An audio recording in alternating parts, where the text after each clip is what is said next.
Raj Kumar POCSO కేసులో కీలక విషయాలు బయటకు వస్తున్నాయి. పోక్సో కేసులో రాజ్ కుమార్ కు అసలు బెయిల్ ఎలా వచ్చింది? తనను అన్యాయంగా ఇరికించారు అంటూ రాజ్ కుమార్ తన వాదనలు వినిపించాడు. మే 16న తాను భార్యను ఆసుపత్రికి తీసుకెళ్లానన్నాడు రాజ్ కుమార్. ఆ రోజు బాలికను వేధించాడంటూ కేసు పెట్టారు కుటుంబం. అయితే తాను ఆసుపత్రిలో ఉంటే ఎలా వేధిస్తాను అంటూ కోర్టులో వాదించాడు.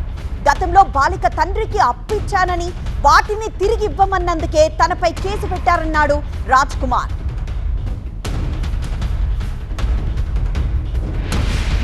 మరింత సమాచారం మా ప్రతినిధి ప్రణీత అందిస్తారు. ప్రణీత, రాజ్ కుమార్ తన వాదనలు వినిపించాడు. పోక్సో కేసు కింద అతను బెయిల్ పై ఎలా బయటకు వచ్చాడన్న విషయం చెప్తూ, సో కోర్టుని ఎలా నమ్మించాడు? నిజంగా బాలిక తండ్రికి అప్పిచ్చాడా?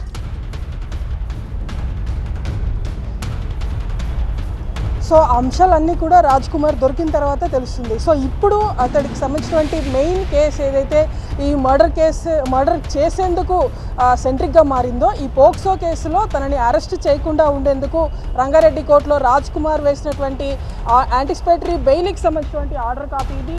సో ఈ ఆర్డర్ కాపీలో మనం ఇక్కడ చూడొచ్చు, రాజ్ కుమార్ అండ్ షాబాద్ పోలీసుల మధ్యలో వేసినటువంటి యాంటిసిపేటరీ బెయిల్ పిటిషన్ ఇది. సో ఇదే బెయిల్ పిటిషన్లో మొదట ఎఫ్ఐఆర్ కంటెంట్స్ అన్నీ కూడా చెప్పిన తర్వాత తిరిగి రాజ్ కుమార్కి సంబంధించినటువంటి అడ్వకేట్ చేసినటువంటి ఆర్గ్యుమెంట్స్ని మనం ఇక్కడ చూడొచ్చు. ప్రజెంట్ ఏదైతే విక్టిమ్స్ ఫ్యామిలీ ఆరోపిస్తున్నటువంటి దాని ప్రకారం బాధిత మహిళకు సంబంధించి బాధిత విక్టిమ్ ఎవరైతే ఉన్నారో ఆమె మూమెంట్స్ని ఎప్పటికప్పుడు సీసీ కెమెరాస్ ద్వారా ట్రేస్ చేసేందుకు ఇంటి పక్కనే పెట్టాడని చెప్పేసి చెప్పినటువంటి దానికి సంబంధించి కూడా ఇక్కడ చాలా క్లియర్గా రాజ్ కుమార్ అడ్వకేట్ దాన్ని ఖండిస్తూ వచ్చాడు. సో ఇక్కడ అతను చెప్పింది ఏంటంటే, తాను ఇప్పటికే తన ఇంటి నుండి చాలా దూరంగా ఉంటున్నాను, ఈ క్రమంలో టీవీ ద్వారా తనని ఎట్లా సర్వేలెన్స్ చేస్తానంటూ ఇక్కడ రాజ్ కుమార్ అడ్వకేట్ చేసినటువంటి ఆర్గ్యుమెంట్ని చూడొచ్చు. And second thing, most important thing ఏంటంటే, ఎఫ్ఐఆర్ నమోదు చేసినటువంటి డేట్ 15th and 16th మధ్యలో తను పూర్తిగా హాస్పిటల్లో ఉన్నాను తన భార్యతో పాటు అని చెప్పేసి రాజ్ కుమార్ ఇక్కడ మెన్షన్ చేశాడు.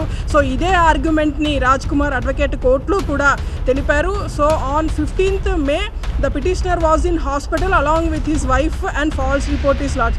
అంటే అదే సమయానికి ఏ టైంలో అయితే వీళ్ళు శంషాబాద్లో బాధితురాల్ని వేధించారని చెప్పేసి కంప్లైంట్ చేశారో, సో ఆ టైంలో తన భార్యతో పాటు హాస్పిటల్లో ఉన్నాను, సో అప్పుడు తప్పుడు కంప్లైంట్ ఇచ్చారని చెప్పేసి ఈ విధంగా ఆర్గ్యుమెంట్ చేసినటువంటి కంటెన్షన్ని కూడా ఇక్కడ ఆర్డర్ కాపీలో కోర్టు మెన్షన్ చేసింది.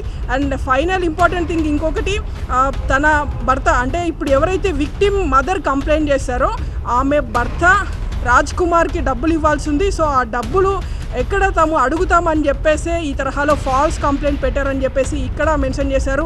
To avoid the repayment of డెబ్ట్ amount taken by the husband of informant. ఇక్కడ ఈ మొత్తం పిటిషన్లో ఇన్ఫార్మెంట్ అంటే ఈ మైనర్ విక్టిమ్ ఎవరైతే ఉన్నారో విక్టిమ్ వాళ్ళ మదర్, కంప్లైనెంట్ ఆమెనే కాబట్టి వాళ్ళ హస్బెండ్కి ఇచ్చినటువంటి డబ్బు ఎక్కడ తిరిగి ఇవ్వమని అడుగుతామని చెప్పేసి తన మీద ఈ విధంగా కేసు పెట్టారు. ఫాల్స్ కేస్ ఈస్ ఫైల్డ్ అనేటువంటి కంటెన్షన్ని కూడా మనం ఇక్కడ చూస్తున్నాం. ఈ తరహాలో మొత్తం ఇక్కడ హైలైట్ చేసినటువంటి పాయింట్స్ అన్నీ కూడా రాజ్ కుమార్కి సంబంధించినటువంటి వర్షన్స్ ఇవి. ఇప్పటి వరకు ఈ కేసులో ఈ కంటెన్షన్స్ ఎక్కడ కూడా బయటికి రాలేదు. అసలు రాజ్ కుమార్కి ఎలా బెయిల్ వచ్చింది అనేటువంటి దానికి సంబంధించి ఇప్పటి వరకు అనేక రకాల డిస్కషన్స్ నడిచాయి. కానీ ఎందుకు కోర్టు బెయిల్ ఇచ్చిందంటే ఈ తరహాలో ఆర్గ్యుమెంట్స్ అన్నీ కూడా రాజ్ కుమార్ కోర్టులో చెప్పుకుంటూ వచ్చాడు. సో ఇవన్నీ కూడా విన్న తర్వాత యాంటిసిపేటరీ బెయిల్ని కోర్టు మంజూరు చేసినటువంటి డేట్ మనం ఇక్కడ చూడొచ్చు, 12th June. So 12th June రోజు రాజ్ కుమార్కి యాంటిసిపేటరీ బెయిల్ మంజూరు చేస్తూ రంగారెడ్డి డిస్ట్రిక్ట్ కోర్టు ఈ ఆర్డర్ని ఇచ్చింది. సో ఆర్డర్ కాపీలో ఈ మొత్తం కంటెన్షన్స్ అన్నిటినీ కూడా పరిగణలోకి తీసుకున్న తర్వాతనే రాజ్ కుమార్కి కోర్టు బెయిల్ మంజూరు చేసింది. ఎస్ ప్రణీత.